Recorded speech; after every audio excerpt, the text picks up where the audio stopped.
This is a typical dicot leaf. It has two parts, a stalk-like part and an expanded portion. Stalk of leaf is called a petiole and this green expanded portion called a lamina.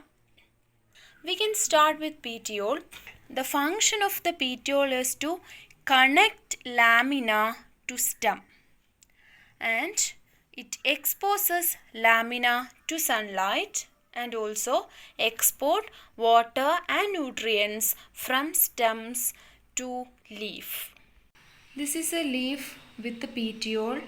Leaf having petiole called a petiolate leaf. Example, hibiscus. Leaf without petiole called a sessile. This is a sessile leaf. Example, Calotropis. This is Calotropis plant, Erica. Petiole shows different kinds of modification. This is a citrus plant. In citrus, petiole is modified into a wing-like structure, that is winged petiole. This is acacia plant and these green parts are not leaf but modified petiole called a phyllodes.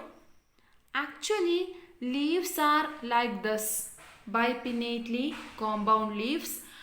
It can be seen only in the juvenile stage of acacia plant's life cycle. And this is clematis or bridal bouquet. Here, petioles modified into tendrils for climbing. And this is Iconia. Here, petioles modified into spongy and bulb-like structure. Anatomy of this petiole is somewhat similar to anatomy of stem, except vascular bundle and sclerenchyma are asymmetrically distributed. This is Mimosa pudica, touch me not plant. This is the leaf of Mimosa pudica. At the base of the petiole, we can see a swollen structure. And this swollen structure is called pulvinus. This is called pulvinus. And leaf having pulvinus called a pulvinate leaf. This is a hibiscus twig. We can see a pair of leafy lateral outgrowth near the base of petiole, which is called a stipule, and leaf having stipule called a stipulate leaves and leaves without stipule called a exstipulate. This green, thin and expanded part of leaf, which is called a lamina or leaf blade, and the function of leaf blade is photosynthesis and transpiration.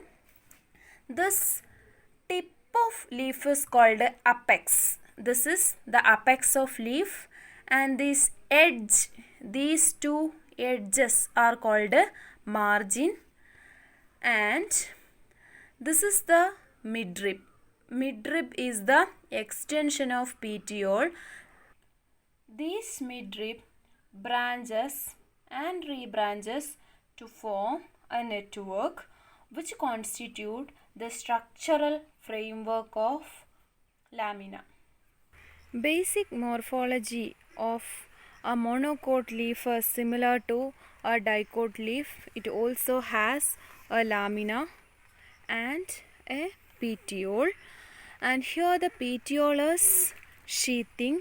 We can see sheathing leaf base here. There is not a prominent end. This is the sheathing leaf base which partially or completely encircles the stem. This is also a monocote plant. We can see sheathing leaf base here also.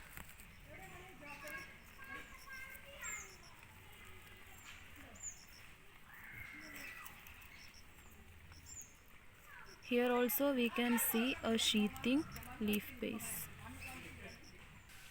This is another important structure found in monocote leaf. these hair-like outgrowths, we can see small hair-like outgrowths here. This is called a ligule, and it is usually found at the junction of petiole and lamina.